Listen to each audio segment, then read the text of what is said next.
Bună ziua, dragii mei! Eu sunt Jamila, bine ați venit în bucătăria mea! Astăzi vom face împreună tartă cu banane și frișcă, așa că haideți să vedem de ce ingrediente vom avea nevoie pentru a ne apuca de treabă.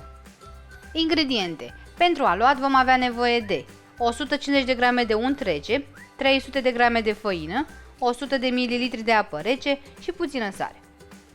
Iar pentru cremă vom avea nevoie de 150 de grame de zahăr, 750 de ml de lapte, 4 gălbenușuri, 50 de grame de unt, 40 de grame de amidon de porumb și o lingură de esență de vanilie. Iar pentru decor vom avea nevoie de o jumătate de litru de frișcă naturală vanilată și îndulcită la Dorna și de 3 banane foarte bine coapte.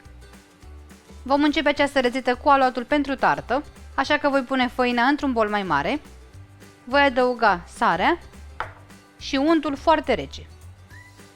Este unt gras cu 80% grăsime.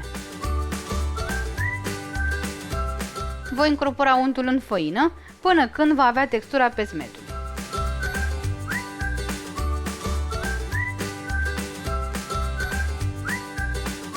Apoi voi adăuga apa puțin câte puțin, cât să se formeze un aluat.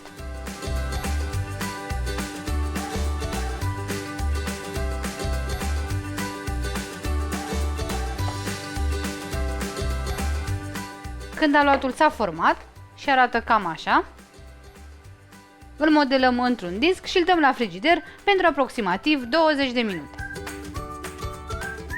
După 20 de minute vom întinde aluatul .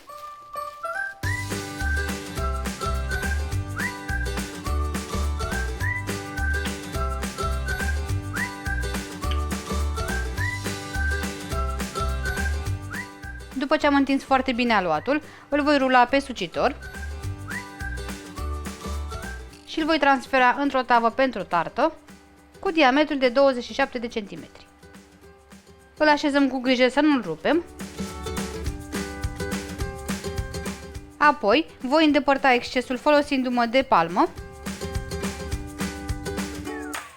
și voi pune aluatul din nou în frigider pentru aproximativ 10 minute sau ca să se întărească bine.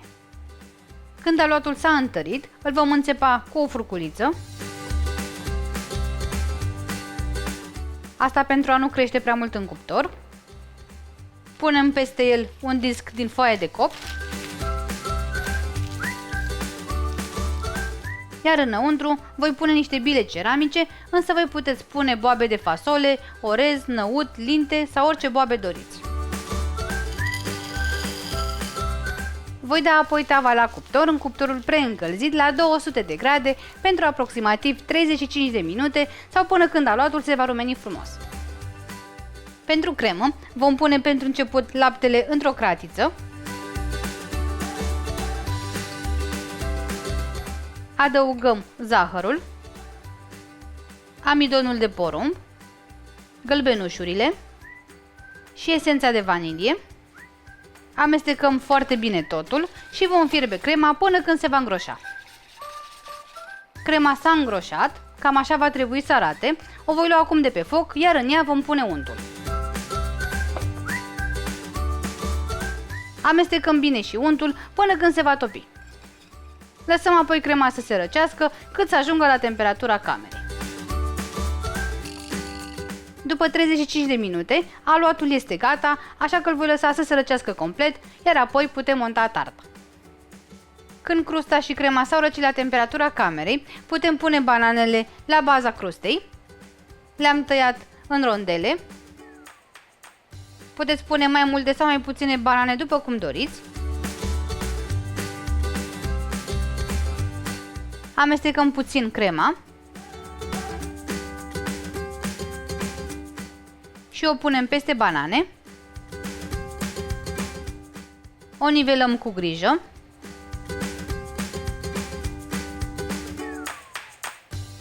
Acoperim tarta cu folie de plastic și punem folia direct peste cremă pentru a nu se forma crustă. Voi da acum tarta la frigider pentru cel puțin 6 ore sau cel mai bine peste noapte înainte de a adăuga frișca. Tarta a stat peste noapte la frigider, așa că ne putem ocupa de frișcă. Voi măsura o jumătate de litru de frișcă naturală vanilată și îndulcită de la Dorna, care este foarte rece.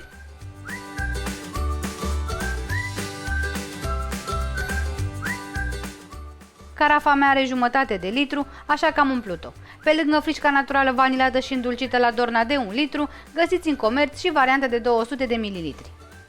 Lăsați frișca pentru cel puțin 12 ore la frigider înainte de a o bate și bateți-o la viteză mare până când se va întări. Nu o bateți excesiv, pentru că fiind naturală din smântâna laptelui de vacă, se poate tăia foarte ușor.